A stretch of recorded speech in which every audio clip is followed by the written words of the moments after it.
எல்லா மரங்களும் போதி மரங்களே, பொல்லா மரங்கள் என்று பூமியில் இல்லை என்று ஒரு கவிஞன் சொல்ல கேட்டிருக்கிறேன். அதை நான் இன்று மறைக்கின்றேன். இந்த பூமியிலும் காற்றிலும் உள்ள ஈரப்பதத்தை மட்டுமல்லாமல் என் பகுதி மக்களின் மனதில் உள்ள ஈரப்பதத்தையும் சேர்த்து உறிஞ்சிக் கொண்டிருக்கும் இந்த சீமை கருவேல மரங்களும் குற்றவாளி கூண்டிலேற்றி கொல்லப்பட வேண்டிய கொடிய சக்திகள் தான்.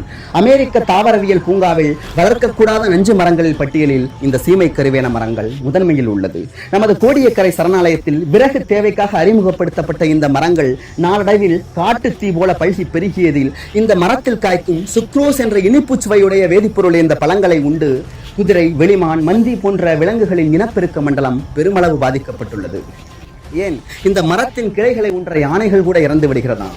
ஆங்கிலேயர்களால் மேற்கு தொடர்ச்சி மலைகளில் அறிமுகப்படுத்தப்பட்ட சில அந்நிய மரங்களால் தான் நம்முடைய மாநில விலங்கான நீலகிரி வரையாடு முற்றிலும் அழிந்து போனது.